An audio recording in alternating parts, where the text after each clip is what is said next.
রাসূল সাল্লাল্লাহু আলাইহি ওয়াসাল্লাম সমস্ত নবীদের মধ্যে সেরা নবী।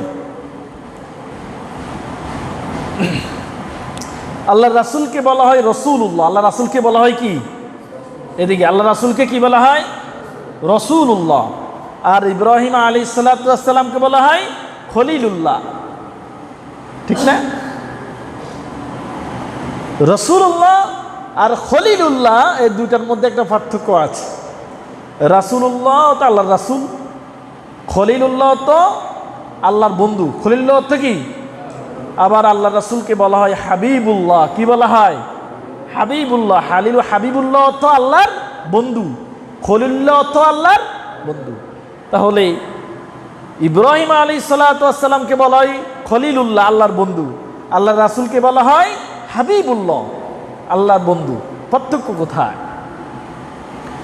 খলিলুল্লাহ হলো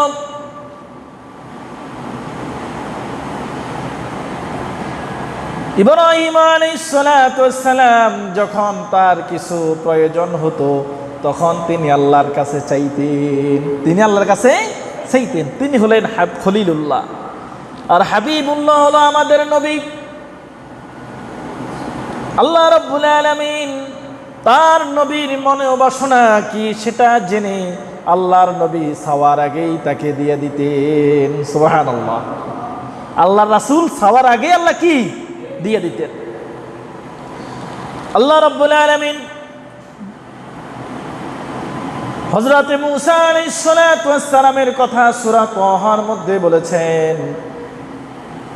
মূসা আলাইহিস সালাতু ওয়াস সালাম আল্লাহর কাছে দোয়া করেছিলেন, রব্বিশ রাহলি সাদরি ওয়া ইয়াসসির লি আমরি ওয়াহলুল উকদাতাম মিন লিসানি ইয়াফকাহু কওলি। রব্বিশ রাহলি সাদরি, হে আল্লাহ আমার কলজাটাকে, আমার সিনাকে, আমার বক্ষটাকে উন্মুক্ত করে দাও।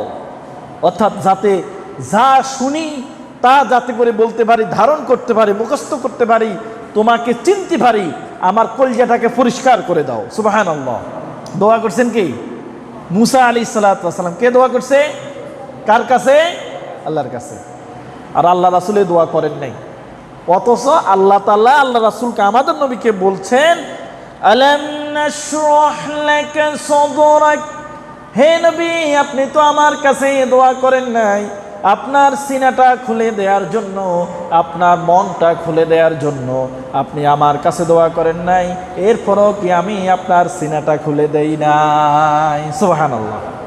অর্থাৎ অন্য নবীরা দোয়া করতে হয়েছে, কিন্তু আল্লাহ রাসূল শুধু মনে বাসনা করেছেন, দোয়া করার আগে আল্লাহ সুবহানাহু ওয়া তাআলা দিয়ে দিয়েছেন।